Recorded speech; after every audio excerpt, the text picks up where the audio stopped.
In today's lecture आज हम जो लेक्चर कवर करने वाले हैं वो एक काफी क्विक लेक्चर होने वाला है, क्विक रिवीजन होने वाला है, ताकि हम अपना एक जो कोर्स है, जो क्विज जो हमारा अपकमिंग है उसे हम फटाफट कंप्लीट कर सके। सो लेक्चर ड्यूरेशन हर I will try my best to keep it as simple and as fast as I could. मैं चाहूंगा मैं इसे 15 to 20 मिनट्स में खत्म कर दूं। ओके, क्योंकि ये स्टैटिस्टिक एक बहुत ही सिंपल टॉपिक है, और आपके अगर डाउट्स रहेंगे तो मे बी ये 2-3 मिनट और एक्सटेंड हो जाए, बट उससे ज्यादा नहीं होना चाहिए। Okay, so I think we can wait for 1 minute, or we can just start it. So let me share my screen.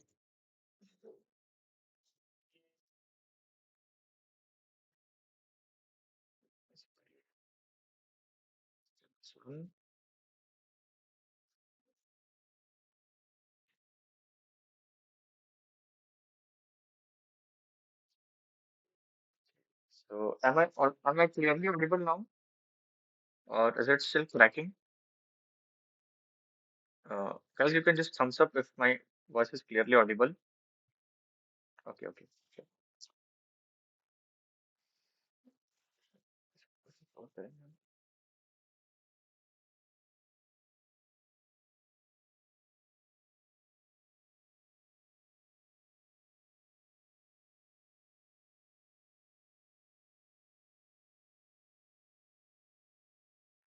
Okay.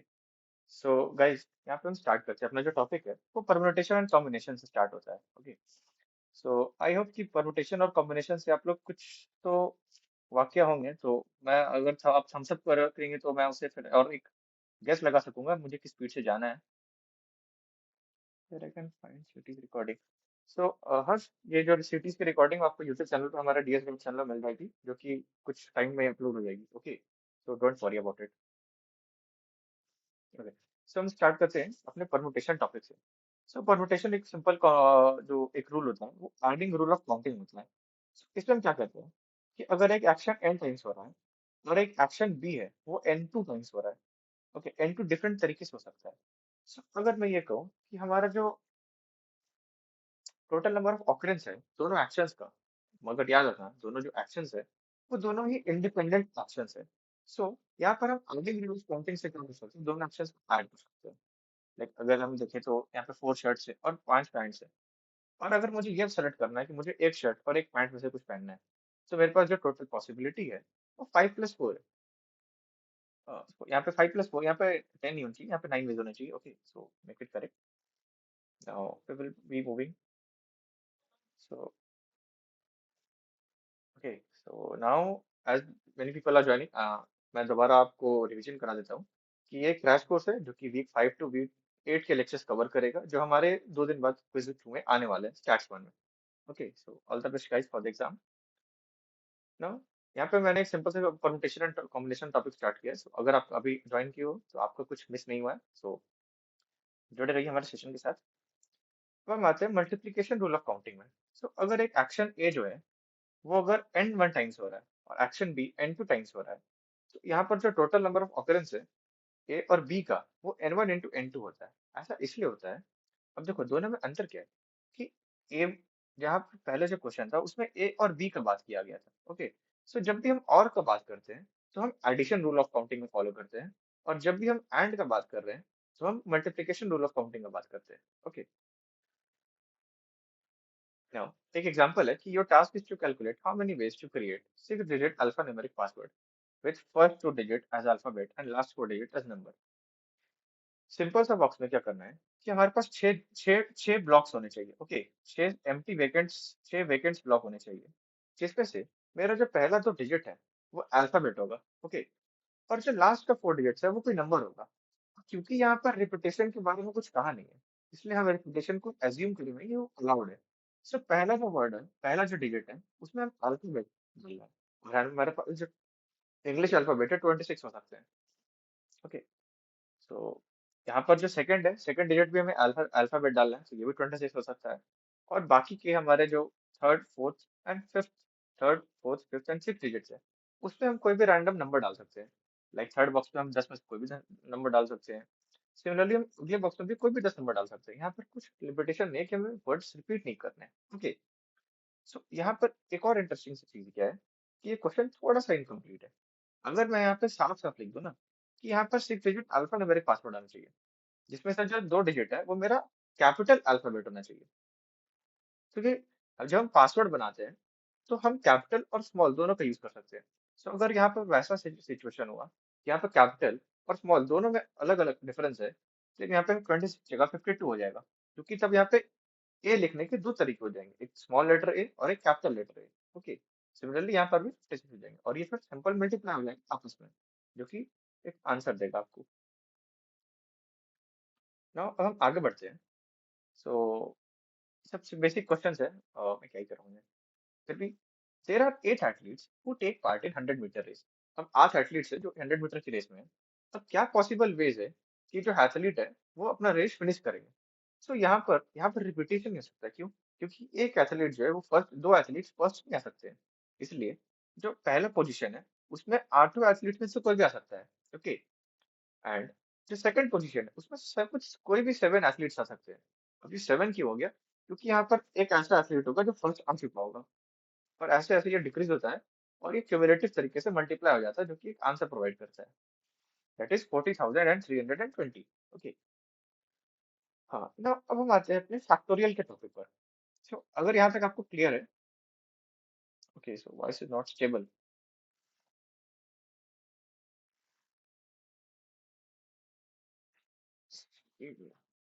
few seconds, let me make it more stable.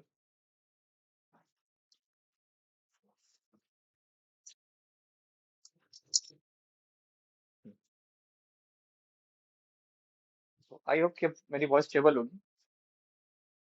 सो अगर voice मेरी stable आ रही है तो guys thumbs up please.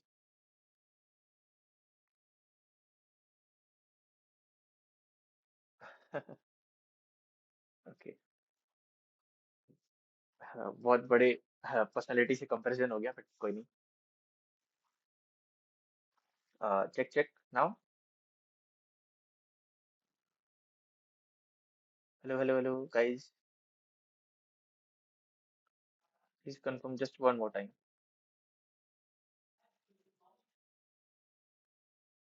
Okay, yes. So अब हम आते हैं अपने फैक्टोरियल के टॉपिक पे। तो हमारा फैक्टोरियल क्या है? The product of first and positive integers. तो मैं डेफिनेशन पे नहीं जाऊंगा क्योंकि हमारा क्रैश कोर्स है। ओके, सो हमारा एक फैक्टोरियल होता है। फैक्टोरियल हम एक पॉजिटिव इंटीजर नंबर को लेते हैं। ओके, तो एन फैक्टोरियल, मेरा एन यहाँ पे एक पॉजिटिव नंबर है, और फैक्टोरियल का मतलब क्या होता है कि उस नंबर से मल्टीप्लाई करते हुए हमें उसे उस नंबर से डिक्रीज करना है, -1 करना है, और क्यूमुलेटिवली मल्टीप्लाई करते रहना है। लाइक एन फैक्टोरियल जो होगा वो N times n-1 into n-2 into n-3, और ये तब तक माइनस होता रहेगा जब तक मेरा यहाँ पे लास्ट वैल्यू 1 ना आ जाए। ओके, और यहाँ पे एक और इम्पोर्टेंट नोट, कि जो जीरो फैक्टोरियल होता है उसका वैल्यू 1 होता है। ठीक है, सो above एग्जांपल जो है, 8 factorial is equal to 40,320। Okay, so अब 8 फैक्टोरियल का क्या मतलब होता है? 8 फैक्टोरियल का मतलब होता है 8 into 7 into 6 into 5 and so on up to 1। So ये जो फाइनल वैल्यू होता है वो 40,320 होता है। सो आपके भी एग्जाम्स में जब ऐसा कुछ फैक्टोरियल आएगा, तो ऐसा नहीं है आपको खुद फैक्टोरियल करना है, वहां पर आपको एक डिजिटल कैलकुलेटर प्रोवाइड होगा, जिसके कारण जिसके जिसके यूज से आप अपने कैलकुलेशंस जल्दी कर सकते हैं, एक्यूरेटली कर सकते हैं। नाउ 5 फैक्टोरियल वैसे ही होगा। सो फैक्टोरियल की एक और प्रॉपर्टी क्या होती है कि n फैक्टोरियल को हम ऐसे भी लिख सकते हैं, n factorial is equal to n into n-1 factorial. So अब ये जो है ना, ये तो ये एक तरह का रिकर्जन आप कह सकते हैं इसे। ओके, सो इसमें क्या होता है बच्चे कि सॉरी दोस्तों, हाँ, कि n इंटू n-1 फैक्टोरियल हो गया। अब ये 4 फैक्टोरियल क्या है, हमें इस 4 फैक्टोरियल को भी एक्सपांड कर सकते हैं, like 4 into 4-1, that is 3 factorial. ऐसा करते करते 5 इंटू 4 इंटू 3 फैक्टोरियल, फिर ये टू टू जाएगा, फिर ये इंटू 1 हो जाएगा, एंड सो ऑन, जब तक ये 1 ना हो जाए, इसका फाइनल वैल्यू आ जाएगा 120। ओके, अब कुछ सिंपलीफिकेशन है फैक्टोरियल पे जो आप देख सकते हैं अपनी स्क्रीन पे। So that is 6 factorial upon 3 factorial. 6 factorial को एक्सपांड कर देंगे, 3 फैक्टोरियल को एक्सपांड कर देंगे, सिंपल कैलकुलेशन है, सिंपलीफिकेशन है। फिर 6 फैक्टोरियल इंटू 5 फैक्टोरियल है अपॉन 3 फैक्टोरियल इंटू 4 फैक्टोरियल है। सो यहाँ पर एक स्मार्ट अप्रोच क्या होती है, ये तो खैर लॉन्ग अप्रोच है, बट एक स्मार्ट अप्रोच जो हमें अपने एग्जाम्स में लगानी है, वो क्या है, ये जो 6 फैक्टोरियल इंटू 5 फैक्टोरियल है और अपॉन में 3 फैक्टोरियल इंटू 4 फैक्टोरियल है। अगर मैं इस 5 फैक्टोरियल पे फोकस करूं तो इस 5 फैक्टोरियल को मैं ऐसे लिख सकता हूँ 5 टाइम्स 4 फैक्टोरियल। ओके, सब ये 4 फैक्टोरियल कट जाएगा और ऊपर बन जाएगा 6 5। और 6 फैक्टोरियल के साथ भी हम ऐसे ही करेंगे, 6 इंटू 5 इंटू 4 इंटू 3 फैक्टोरियल। और ये 3 फैक्टोरियल काट देंगे और हमारा जो फाइनल वैल्यू आएगा 6 इंटू 5 इंटू 4 और इंटू 5 दैट इज 600। ओके, ना अब हम आते हैं अपने परमुटेशन के टॉपिक पर।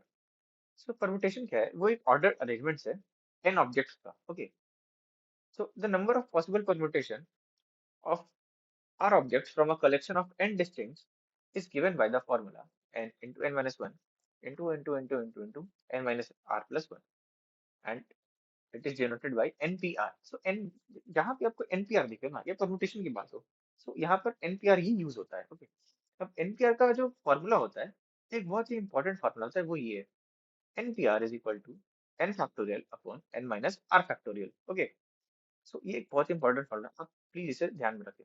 अब n क्या है यहाँ पर, n मेरा ऑब्जेक्ट है और मेरा पोजीशन है। लाइक मुझसे ये पूछा जाए कि मुझे 5 ऑब्जेक्ट्स दिए गए हैं। ओके, और चलिए मैं इसका एग्जांपल एक साथ कर दूंगा।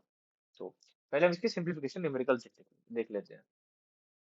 अब इससे क्या होता है कि हमारा जो np0 होता है that is n factorial upon n minus 0 factorial, और ये n फैक्टोरियल सिंप्लीफाई हो जाएगा और ये 1 दे देगा। सिमिलरली np1 हमारा हो जाएगा n factorial upon n minus 1 factorial, because हमारा यहाँ पे r का जो वैल्यू है वो 1 है। ओके, सो यहाँ पर अगर इस n फैक्टोरियल को हम एक्सपैंड करेंगे, सो ये वाला जो n फैक्टोरियल है वो ओपन होकर क्या हो जाएगा, n into n minus 1 factorial.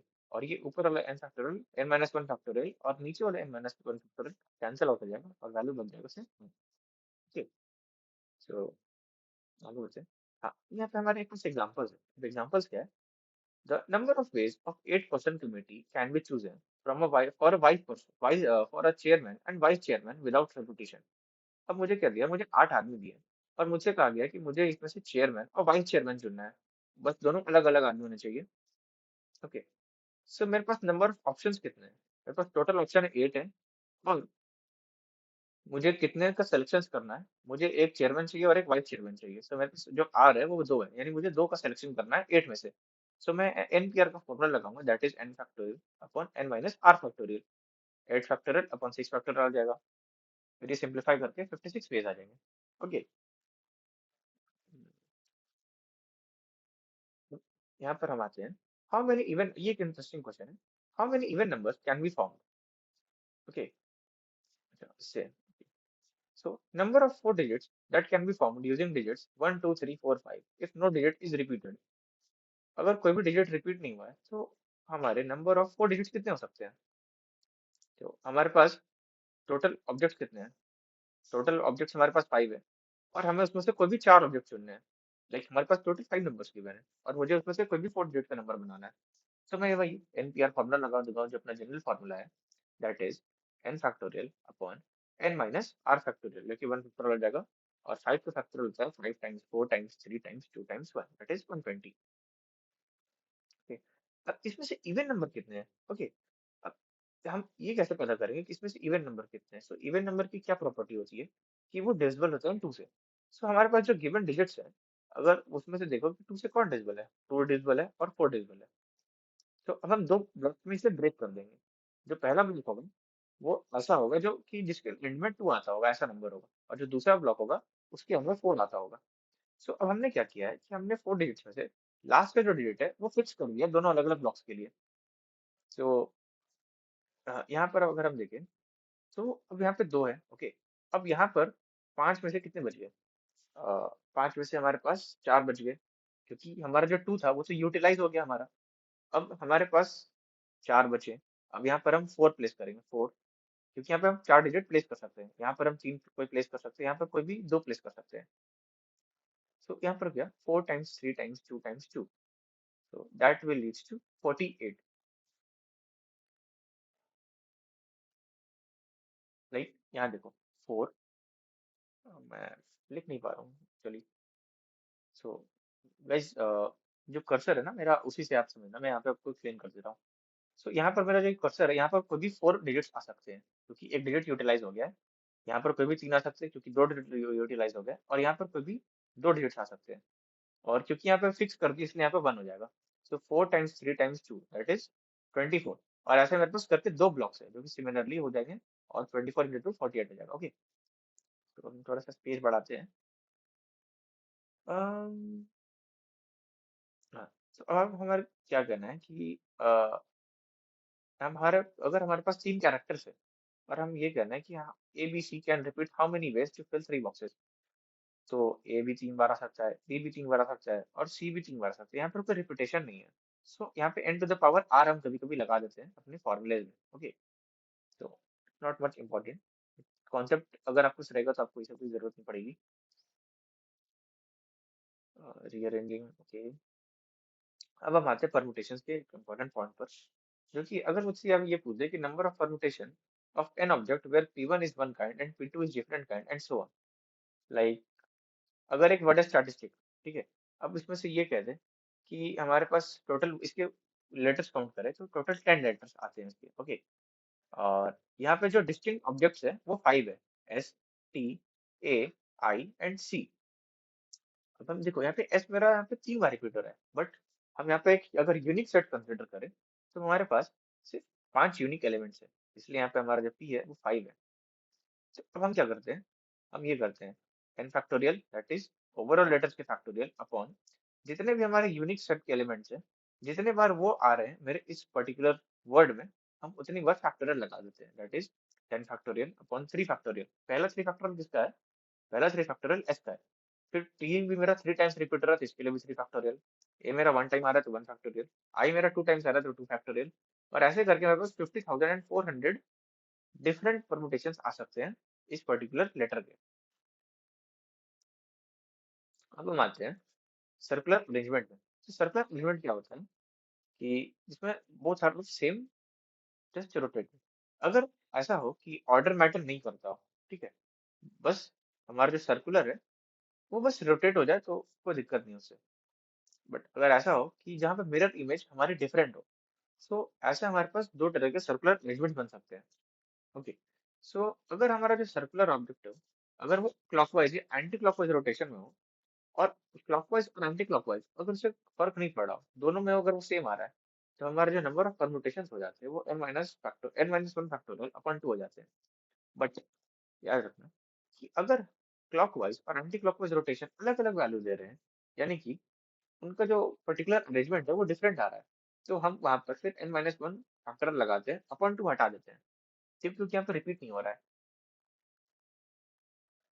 Now, अगर हम फिर आते हैं इसमें इक्वेशंस पे, तो NP4 is equal to 20 times NP2, हम इसे एक्सपेंड कर देंगे।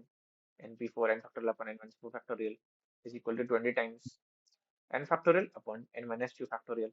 सो ये सिंप्लीफाई करते करते करते करते हमारे पास n की दो वैल्यूज आ रही है, एक आ रहा है n हमारा -2 और एक आ रहा है हमारा +7। सो हम -2 को रिजेक्ट करते हैं क्योंकि हमारे जो टोटल ऑब्जेक्ट्स है वो कभी नेगेटिव नहीं हो सकते। ओके, सिंपल सी बात है। तो एग्जांपल से आई होप कि आप इसे खुद देख लेंगे। तो सिंपल एग्जांपल्स दिए हैं। अब हम आते हैं अपने कॉम्बिनेशन के टॉपिक। तो परमुटेशन हम लोग सिर्फ करते हैं अरेंजमेंट के लिए, बट हम लोग कॉम्बिनेशन यूज करते हैं सिलेक्शन के लिए।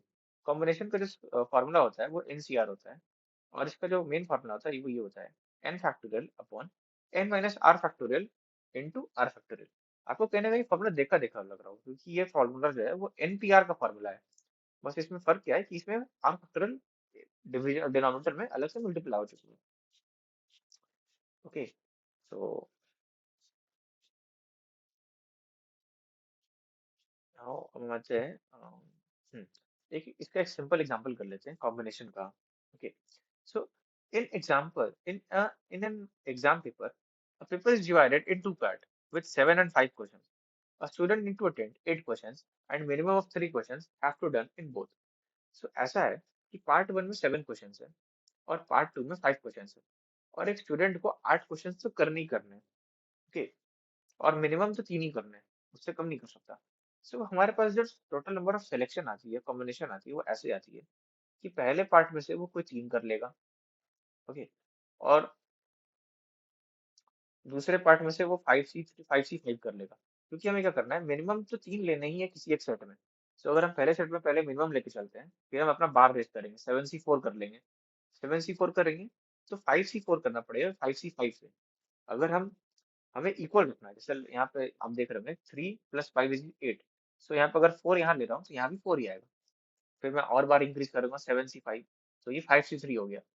अब और बार अगर इंक्रीज कर दिया 7C60, 7C6, तो यहाँ पे हम 5C2 नहीं कर सकते। क्यों? क्योंकि यहाँ पे हमारा जो मिनिमम लेना है वो 3 तो लेना ही है किसी भी पार्ट में। सो ये कैलकुलेट करके हमारे पास 420 वेज आ जाते हैं। ओके, नाउ हम आगे बढ़ते हैं अपने नेक्स्ट पर कि अब अंतर क्या होता है परमुटेशन और कॉम्बिनेशन। परमुटेशन और कॉम्बिनेशन में ये डिफरेंस होता है कि परमुटेशन वहां यूज करते हैं जहां पर ऑर्डर मैटर करता है, वेयर एज कॉम्बिनेशन हम वहां पर यूज करते हैं जहां पर ऑर्डर मैटर नहीं करता है। एग्जाम्पल, परमुटेशन जो होता है वो नंबर ऑफ वेज होता है, 8 athletes can come first second third. But combination क्या होता है कि 3 एथलीट में से 8 एथलीट्स में से कोई हमें टॉप 3 क्वालिफाई करना है, तब हमारे यहाँ पे सिलेक्शन का काम आता है। Then when we do some picking from the team.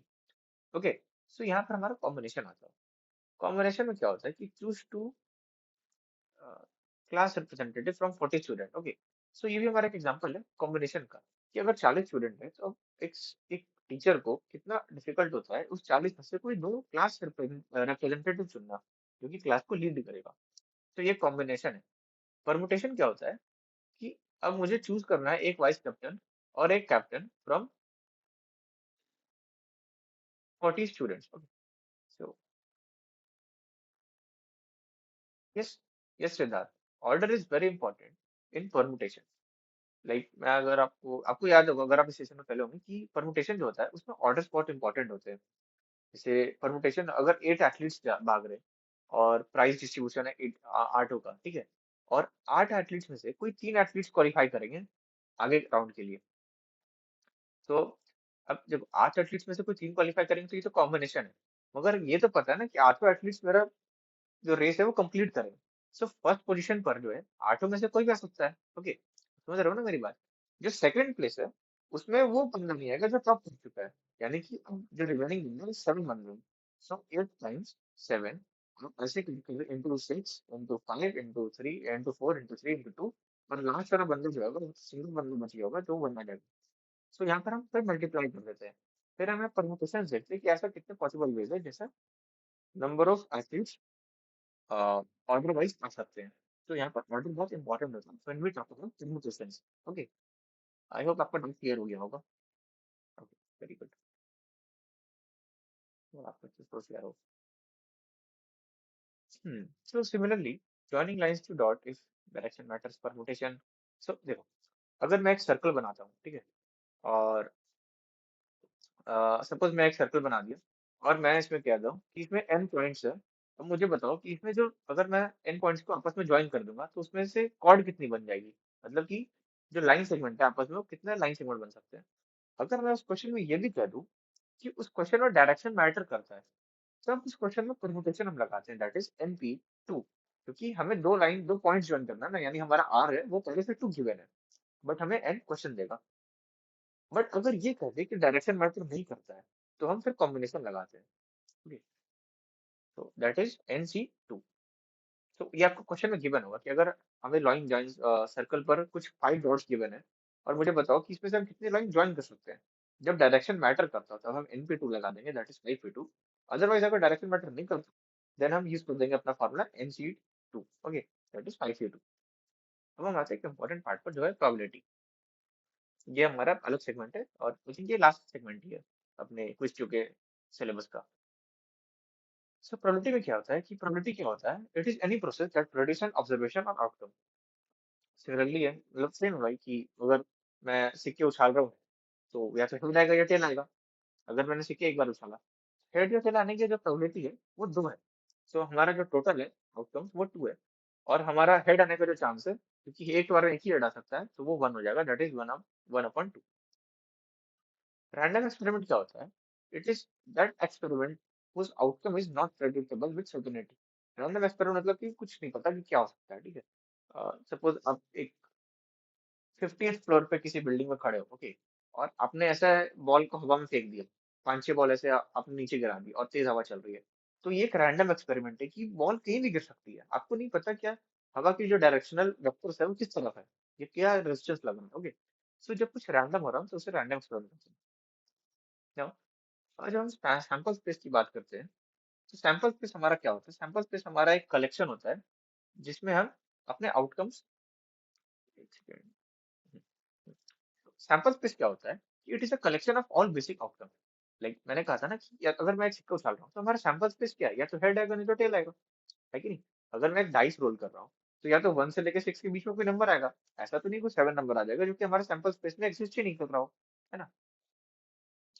तो ये सब तो बेसिक्स क्वेश्चंस है, आपने ये सब 12 से भी किया होगा।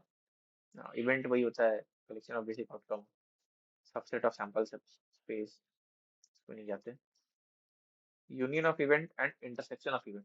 यूनियन ऑफ इवेंट में क्या होता है कि हम दो इवेंट्स का यूनियन लेते हैं, दैट इज ए और बी। ओके, और इंटरसेक्शन में क्या लेते हैं, हम दोनों का इंटरसेक्शन पॉइंट लेते हैं। लाइक मैं आपको दिखाता हूँ, यूनियन में क्या होता है, हम ए प्लस बी ले सकते हैं। ओके, इसमें कोई इशू नहीं होता है। मैं एक अलग पार्ट लूंगा, लाइक ये देखो, ए यूनियन बी में ए भी आएगा बी भी आएगा, बट ए इंटरसेक्शन बी में क्या होता है, किसी जो इंटरसेक्शन वाला पार्ट है सिर्फ वही आता है। ओके, वो नहीं आ सकता। और ए यूनियन बी में क्या होता है कि हमारा या तो ए आएगा या फिर बी आएगा, जो दोनों को कंबाइन कर रहा है एंड वाला पार्ट, वो नहीं आएगा हमारे और में। यूनियन को हमेशा और से याद रखना, और इंटरसेक्शन को हमेशा एंड से याद रखना है। ओके, तो यहाँ पे ये वाइट स्पेस होगा यहाँ पे बीच में, नहीं रहा बट कोई नॉन इवेंट या डिफरेंट इवेंट क्या होता है कि जब दो चीजों की होने की आपस में कोई रिलेशन ना हो। लाइक एक इंटरसेक्शन लो अगर मैं ए का सेट का और बी सेट का, तो वो नल होना चाहिए। क्यों, क्योंकि ए और बी जो है वो डिसजॉइंट, या फिर इसे म्यूचुअली एक्सक्लूसिव भी कहते हैं इवेंट। तो इसमें क्या होता है, इसमें दोनों आपस में इंडिपेंडेंट होते हैं। कॉम्प्लीमेंट क्या होता है, जो कॉम्प्लीमेंट होता है वो होता है उसका not of an event. Okay, like एक कॉइन अगर टॉस होगा तो उसके जो पॉसिबिलिटी है वो क्या है, या तो हेडेड आएगा, मानो कॉइन 2 बार टॉस हो गया, हेडेड आएगा, हेड टेल्स आएगा, टेल टेल्स आएगा, फिर टेल्स हेड आ जाएगा। ओके, सो अब यहाँ पे प्रोबेबिलिटी क्या है कि हेड टेल्स आ जाए। हेड टेल्स आने की जो प्रोबेबिलिटी है वो, एक बार हेड टेल्स हमारा सैंपल स्पेस में आ रहा है, 1/4 है। ओके, अब मैं ये कहूँ कि अगर मुझे इसका कॉम्प्लीमेंट चाहिए, दैट इज ए का मुझे कॉम्प्लीमेंट चाहिए, कॉम्प्लीमेंट को हम ए टू द पावर सी से डिनोट करते हैं। सो कॉम्प्लीमेंट में क्या होता है कि हम ए सेट को रिमूव कर देंगे सैंपल स्पेस से, और उसे छोड़ के बाकी एलिमेंट्स को लेंगे, यानी कि ये 3 एलिमेंट्स। तो अब हमारा जो कॉम्प्लीमेंट का प्रोबेबिलिटी आ जाएगा वो 3/4 आ जाएगा। ओके,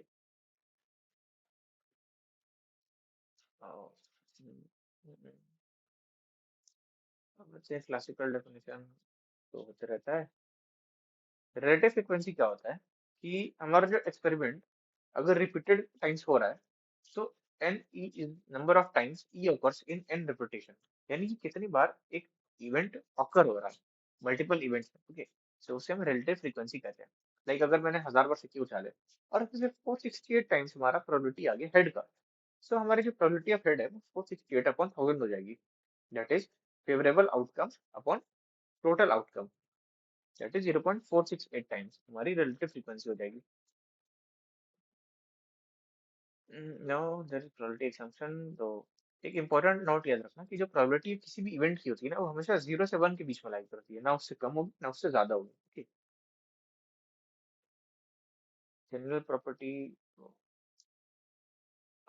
तो यहाँ पर ये एक इम्पोर्टेंट फार्मूला है, दैट इज अगर प्रोबेबिलिटी, सपोज यहाँ पे ई की होने की प्रोबेबिलिटी पीई है, और ई की नहीं होने की प्रोबेबिलिटी भी पीई सी है, पीई कॉम्प्लीमेंट है। So, अगर मैं दोनों को ऐड कर दूंगा, पीई होगा और पीई नहीं होगा, तो दोनों का जो सम है वो 1 ही आएगा। ओके, लाइक मैं अगर यहाँ पे एक सर्कल ड्रॉ करता हूँ, ओके, और इस सर्कल में से मैं एक ऐसा सेमी सर्कल काट लेता हूँ, और मैं ये बोलूँ कि इस सेमी सर्कल के अंदर वाले आने वाले एलिमेंट्स, और अगर इस सेमी सर्कल के बाहर वाले एलिमेंट्स, मैं दोनों को ऐड करूंगा तो मेरे पास तो फुल सर्कल ही आएगा ना। सो ये वही चीज है कि मेरे पास जो रेशियो होता है वो सिंपल एडअप हो जाता है, 1/1 आ जाएगा। ठीक है, इसे कभी कभी घुमा के लोग ऐसे भी लिख देते हैं, that is P probability of E complement is equal to 1 minus probability of E. Okay, और एक नल इवेंट का जो प्रोबेबिलिटी होता है वो हमेशा 0 होता है, क्योंकि उसको ऑकर होने का कोई चांस ही नहीं है। ये एक इंपॉर्टेंट फार्मूला है। ये क्या होता है कि probability of E one suppose यहाँ पे ए है, E1 ए है और E2 मेरा बी है। So probability of A union B is equal to probability of A plus probability of B minus probability of A intersection B. Okay, so जब भी यहाँ पे आपको यूनियन निकालना रहे ना, तो आप ए और बी के प्रोबेबिलिटी को सिंपल ऐड करके उसके इंटरसेक्शन से माइनस कर देना, या फिर अगर आपको ए और बी का इंटरसेक्शन निकालना हो तो आप ए और बी के प्रोबेबिलिटी को ऐड करके उसके यूनियन से माइनस कर देना, बस इस फॉर्मूले को रिवर्स कर देना। ओके, तो ये इंपॉर्टेंट फॉर्मूला है जो कि एग्जाम्स में अक्सर आता है, बाकी इसमें कुछ इंपॉर्टेंट नहीं है। हम्म यहाँ से जॉइंट प्रोबेबिलिटी, मार्जिनल प्रोबेबिलिटी, तो मैं थ्योरी पर नहीं जाऊंगा, मैं आपको एग्जांपल बता देता हूँ। Probability of being female not owning smartphone. So यहाँ पे आते हैं स्मार्टफोन पर। ओके, दो क्यों है ये। So probability of being female and not owning a smartphone. So यहाँ पर हमारा फीमेल क्या है, फीमेल की जो प्रोबेबिलिटी है वो 10 है। टोटल हमारे पास 44 फीमेल्स है। अब इसमें से ये करना है, हमारे पास एंड का सेट है, यानी कि फीमेल तो होनी चाहिए और उनके पास स्मार्टफोन भी होने चाहिए, नहीं होनी चाहिए, नॉट होनी स्मार्टफोन है। सो हमारे पास जो कॉमन इंटरसेक्शन आ जाएगा वो आ जाएगा 10। ओके, यहाँ पर 10 हाईलाइटेड है। और similarly the probability of being male and owning smartphone, तो मेल इस कॉलम में आ रहा है और स्मार्टफोन यस आ रहा है इस कॉलम में, दैट इज 42। सो यहाँ पर हम जो प्रोबेबिलिटी हो जाएगा, तो खैर बड़ा टॉपिक हो गया, बट यहाँ पर हमारा जो सेट है उसमें से हम ये कह सकते हैं कि यहाँ पे 10 फीमेल्स है जिनके पास फोन नहीं है और ऐसे 42 मेल्स है जिनके पास फोन है। ठीक, तो हमारे पास जो आ जाएगी, क्या आ जाएगी, joint how will they. Okay, so question practice करा देता हूँ उसका। ओके, सो यहाँ पे अगर क्वेश्चन आया कि, जो क्वेश्चन आते हैं कि find the probability that a person is female and she does not own a smartphone. Okay, so हमारे पास जो फेवरेबल आउटकम आ गया वो तो 10 आ गया अबव में, बट हमारे पास डिनोमिनेटर में क्या होगा, हमारे पास आ जाएगा total, total observation, that is वो फीमेल भी होगी और स्मार्टफोन्स कितने हैं, दैट इज, एक सेकंड मार्जिन,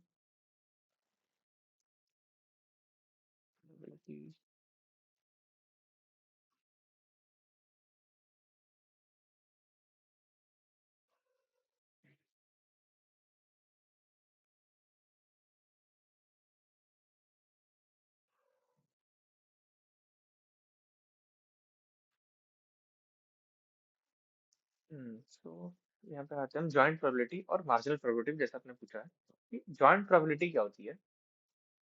सो वहां पर आपको गिवन होगा, ठीक है, कि आपको किससे प्रोबेबिलिटी निकालना है, तो वहां पे आपको डिनोमिनेटर गिवन होगा, तो आप उसकी चिंता मत करिए, आप बस इस पे फोकस करिए कि आपका जो गिवन टेबल है ना उसमें आप अपने परफेक्ट इंटरसेक्शन निकाल सके, क्योंकि अगर आपकी इंटरसेक्शन गलत हुई तो आपका जो डिनोमिनेटर होगा, जो क्वेश्चन में गिवन होगा, वो कोई काम का नहीं होगा। ओके, तो वो आपको क्वेश्चन में गिवन होगा, बट आप कह रहे हैं इसलिए मैं आपको जॉइंट प्रोबेबिलिटी दोबारा समझा देता हूँ। सो जॉइंट प्रोबेबिलिटी क्या होती है कि it represents probability of intersection of two or more events, जैसा इसके नाम से गिवन है कि मुझे दो दो इवेंट्स की जॉइंट प्रोबेबिलिटी निकालनी है। लाइक पहला प्रोबेबिलिटी, पहला सेट क्या है कि वो फीमेल होनी चाहिए, दूसरा उसके पास फोन नहीं होने चाहिए, तो फीमेल नहीं, वो फीमेल होनी चाहिए यानी कि इस कॉलम में, और उसके पास फोन नहीं होने चाहिए यानी कि इस कॉलम में। सो हमारे पास इसका, एक सेकंड, नो 10 14 24, सो इसका जो क्रॉस, इस क्रॉस का जो इंटरसेक्शन पॉइंट है वो मेरा 10 है, सो हमारा जॉइंट प्रोबेबिलिटी जो है वो 10 आ जाएगा। ओके, तो जॉइंट प्रोबेबिलिटी जनरली क्वेश्चंस पे नहीं आता है, बट ये आता है कि वो ऐसा, ऐसी फीमेल्स बताओ, ऐसे पर्सन बताओ जो फीमेल भी है और उनमें स्मार्टफोन्स नहीं है उनके पास, तो सिंपल आंसर वहाँ पे 10 हो जाएगा। और जब प्रोबेबिलिटी की बात आएगी तो यहाँ पे 10 नहीं आ सकते, क्योंकि आपको पता है कि जो प्रोबेबिलिटी का जो रेंज है वो 0 से 1 के बीच ही लाई करता है, और अगर वो आपसे प्रोबेबिलिटी पूछेगा तो आपको टोटल वो गिवन दे देगा डिनोमिनेटर में, तो उसकी आप चिंता मत करो। मार्जिनल प्रोबेबिलिटी क्या होता है, it is the probability of observing an outcome with single attribute regardless of its other attributes. Like probability of female कितनी है ये बताओ, तो प्रोबेबिलिटी ऑफ फीमेल के लिए मुझे सिर्फ एक कॉलम देखना पड़ेगा, that is row number 40, this row, ये जो फीमेल है वो कितनी है, 44 है, तो इसकी जो प्रोबेबिलिटी क्या हो जाएगी, 44 upon total percent, that is 44 upon 100। Okay, यानी 0.44। और दूसरा क्या है कि प्रोबेबिलिटी क्या है, owning a phone. Owning a phone में क्या आ जाएगा, ओनिंग अ फोन में मेरा ये वाला कॉलम आ जाएगा, दैट इज 76, 32 एंड 42। अब इसमें है कि regardless of female and male, मुझे सिर्फ फोन की देखना है कि फोन है, स्मार्टफोन है वो, स्मार्टफोन पोजेस करता है या नहीं करता है। ठीक है, तो यहाँ पे 76/100 दैट इज 0.76 आ जाएगा। आई थिंक मैंने देखा नहीं, सॉरी। यहाँ पर हमारा जॉइंट प्रोबेबिलिटी जो थी, फीमेल और नॉट हैविंग अ फोन, तो यहाँ पर फीमेल है और फोन भी नहीं है उसके पास, तो ये तो 10 आ गए। और जो टोटल था हमारा वो था 100। ओके, यहाँ पे गिवन था, sorry. So 10/100 that is 0.10, 0.10। Okay. अब तक कंडीशनल प्रोबेबिलिटी में, सो कंडीशनल प्रोबेबिलिटी में क्या होता है कि अब इसमें प्रोबेबिलिटी निकालनी पड़ती है। अ, इसमें क्या होता है, हमें कंडीशंस गिवन होता है कि among female buyer what is chance of owning a phone, या among people not have phone how many are male. So in this we restrict the sample space of contingency table to a row or a column, like अगर मैं रो से जाऊं या अगर मैं column से जाऊं तो एक ही बात है, बट लाइक अगर मुझसे पूछ दे पहले बार में कि among female buyers what is chance of owning a phone, so phone own करने की क्या चांसेस है,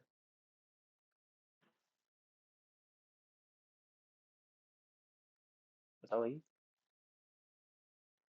लाइक मेरा जो फोन का जो कॉलम था, वो मेरा ये वाला पार्ट था, ऊपर वाला पार्ट, है कि नहीं, मेरा ये वाला पार्ट था, कॉलम वाला। ऑन करने के जो चांसेस है, अब हम फोन ऑन करने के जो चांसेस है वो रो में होगा, क्यों, क्योंकि मेल के जो चांसेस है वो 34/44 है यस के, फीमेल के चांसेस है 42/56 यस के। वहीं अगर मैं ये क्वेश्चन पूछ दूं कि among people not have phone how many are male, अब ऐसे कितने आदमी हैं जिनके पास फोन नहीं है मगर वो मेल है, तो मेल तो है बट उनके पास फोन नहीं है, दैट इज 10/24 वैल्यू आ जाएगी। अब पीईएफ को हम कंडीशनल प्रोबेबिलिटी ऐसे गिवन करते हैं, पी ई, और यहाँ पे एक सिंपल लाइन देते हैं, स्ट्रेट लाइन, और एफ लिख देते हैं। सो इसका जो फंक्शन है, ये फंक्शन, ये प्रोबेबिलिटी जब हम इसे एक्सपेंड करते हैं, सो ये ऐसे एक्सपेंड होता है, प्रोबेबिलिटी ऑफ ई।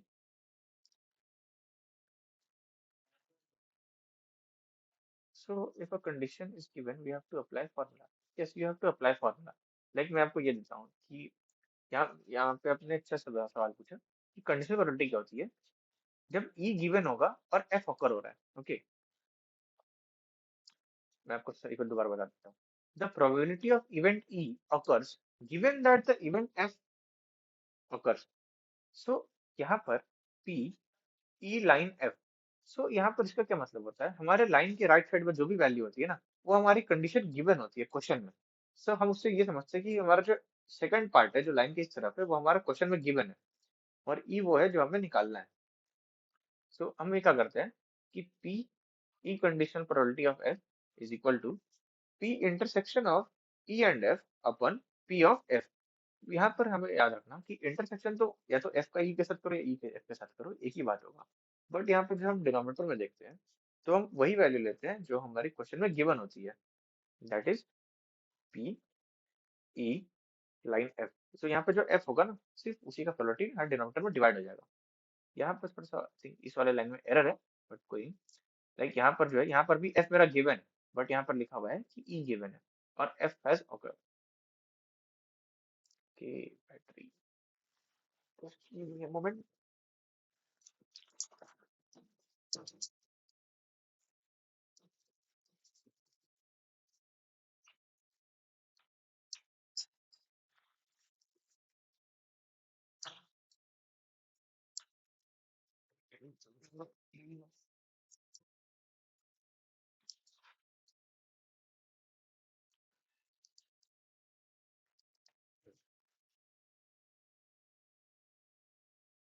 तो hello,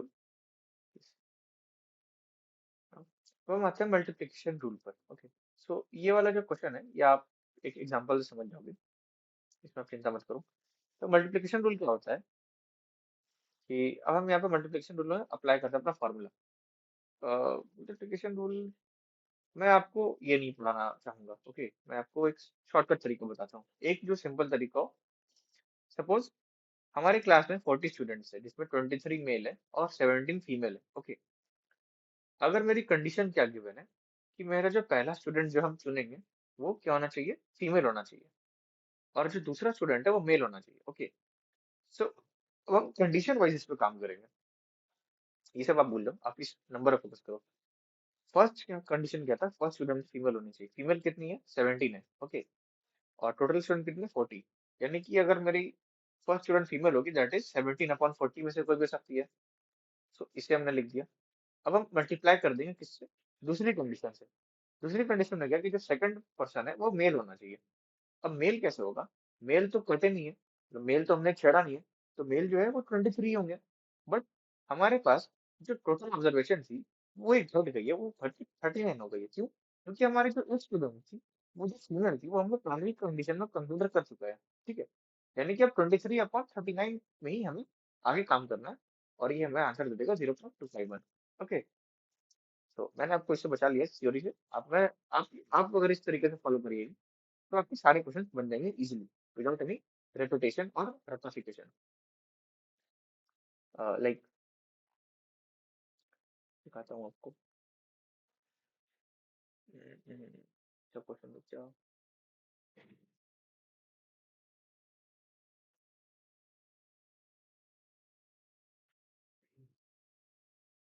let's see. Deck of 52 cards is divided into 4 piles randomly. What is the probability of the following event? कि जो इवेंट वन है, ace of spade is in any 4 pile. जो ace होगा spade का, वो किसी भी एक पाइल में होगा। Ace of spade and ace of heart is in different pile. तो फालतू क्वेश्चन है। अह,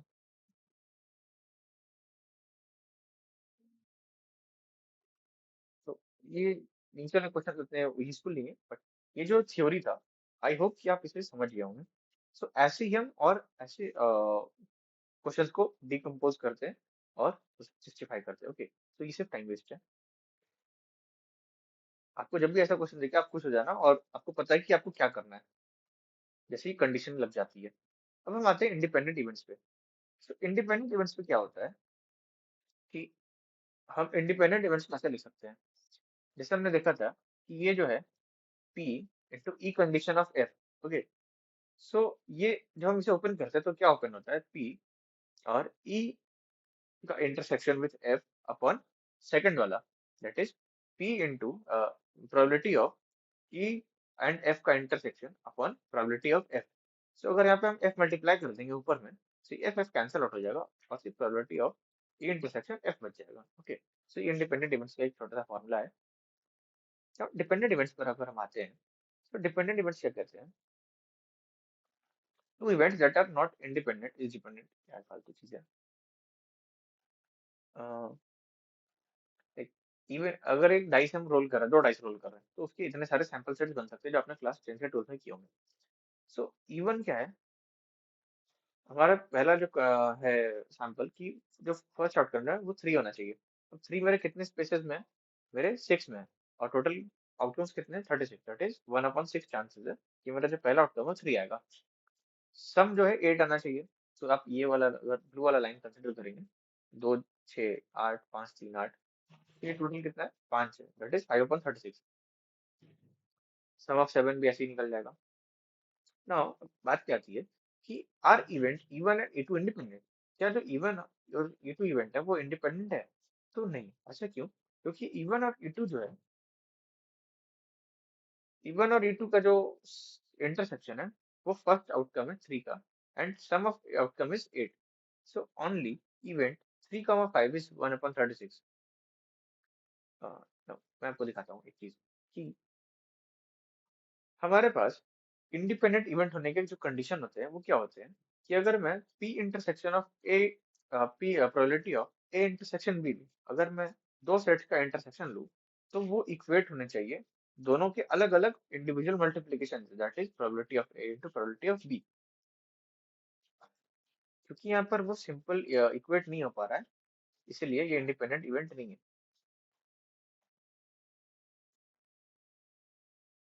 ठीक है, हर event E1 and E3 independent, तो यस, क्योंकि E1 और E3 का जो इंटरसेक्शन है, वो probability of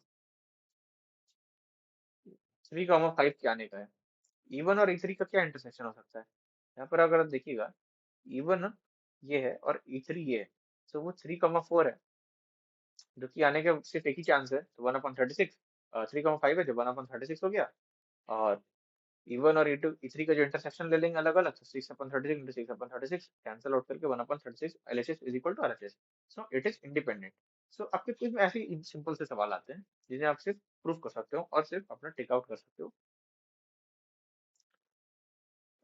Independence, this is not much important. Okay, independence of three events. No, no, no, no. ये एक लास्ट टॉपिक है जो बहुत ही इंपॉर्टेंट है, वो है Bayes rule. So suppose we are interested in conditional proof probability of event F condition dot E. We know, तो हमें पता है कि जो कंडीशनल प्रोबेबिलिटी है वो ये होती है कि P conditional probability of F and E when E is given is equal to probability of f intersection E upon probability of given, that is probability of E। तो मैं अगर डेफिनेशन से देखूं तो मैं इसे ऐसे ओपन कर सकता हूँ जैसे अभी हमने ऊपर कहा था, और ये हमारे लॉ ऑफ टोटल प्रोबेबिलिटी में आती है, तो ये भी कर सकते हैं। मैं आपको एक काम करता हूँ, इसे सिंपल को बता देता हूँ एक क्वेश्चन के थ्रू।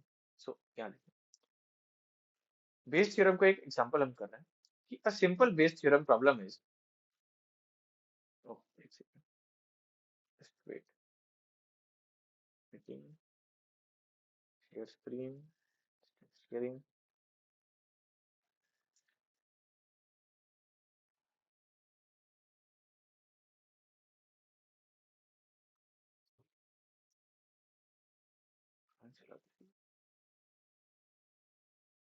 हाँ, अगर आप देख सकते हो ना, यहाँ पे एक सिंपल बेस थ्योरम का क्वेश्चन है।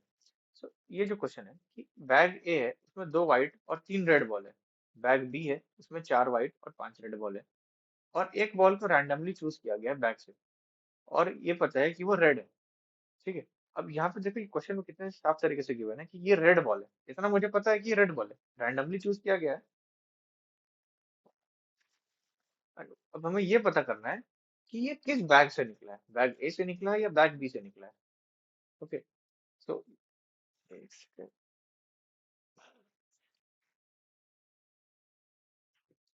कहाँ बचे, जो स्टेप होते हैं हमारे बेस थ्योरम के सॉल्व करने के बहुत सिंपल होते हैं, और मैं आपसे यही सजेस्ट करूंगा कि आप इसे क्लीन स्टेप में लिखें, क्योंकि बेस थ्योरम थोड़ा सा ट्रिकी क्वेश्चंस कभी कभी बन सकता है ड्यू टू न्यूमेरिकल प्रॉब्लम और मिसकैलकुलेशन। सो हम पहले प्रोबेबिलिटी ऑफ ए निकालेंगे कि बॉल जो है इस ए बैग से कितने प्रोबेबिलिटी में निकल सकता है, that is half and half. A से भी बराबर निकल सकता है, बी बैग से भी बराबर निकल सकता है, कोई फेवरेबल नहीं है। और गिवन क्या है कि निकला हुआ बॉल रेड है। सो हम कंडीशनल प्रोबेबिलिटी निकालेंगे, और कंडीशनल प्रोबेबिलिटी क्या निकालेंगे, P of R when A is given. मुझे पता है कि रेड बॉल निकलेगी किस बैग से, ए बैग से। सो वो क्या गिवन है, 3/5। ए बैग में कितने बॉल थे, थ्री रेड बॉल थे, टोटल 5 थे। यानी कि रेड बॉल तो निकलेगी मगर किस बैग से, ए बैग से। सो वो 3/5 है। Probability of red ball from bag B, so that is 5/9 according to the question. 5 red ball थे, टोटल 9 बॉल थे, 5 + 4। अब हम इसे बेस थ्योरम में पुट करेंगे तो बेस थ्योरम ये होता है सिंपल सा। Okay, that is probability of, मुझे क्या निकालना है, किस बैग से निकला है, और गिवन क्या है कि वो रेड बॉल, यानी रेड बॉल मेरा किस बैग से निकला है। सो यहाँ पर क्या करते हैं, जो पहला एक ट्रिक होता है कि यहाँ पर जो भी गिवन है ना, हम उसे इंटरचेंज कर देते हैं अपने आरएचएस में, that is probability of red ball from bag into probability of bag. और ये चीज हम नीचे कॉपी पेस्ट कर देते हैं। ये देखो यहाँ पे ये सेम चीज ऊपर लिखा हुआ है, और बस हम यहाँ चेंज क्या कर देते हैं कि हमारा जो बैग बी था उसके जगह हम बैग ए कर देते हैं, क्योंकि हमने ये सब क्वेश्चन में गिवन है। ठीक है, ये बहुत सिंपल सा तरीका है। और हमारे पास जो सिंपल से जो क्वेश्चन गिवन है वो हम वैल्यू पुट कर देते हैं। जो रेड बॉल निकलेगा बैग बी से, उसकी 5/9 थी, बैग बी के निकल मिलने की प्रोबेबिलिटी हाफ थी। ऐसे ही मल्टीप्लाई होते होते हमारे पास फाइनल वैल्यू आएगा, that is 25/52। So the probability that the red ball was thrown from bag B is 25/52। Okay, so हम यहाँ पर रिवर्स इंजीनियरिंग करते हैं बेस थ्योरम में। सो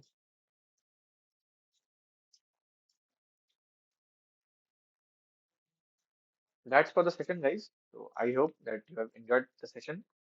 Okay, thank you, Siddharth. So I we hope that the recording will be shared with you shortly.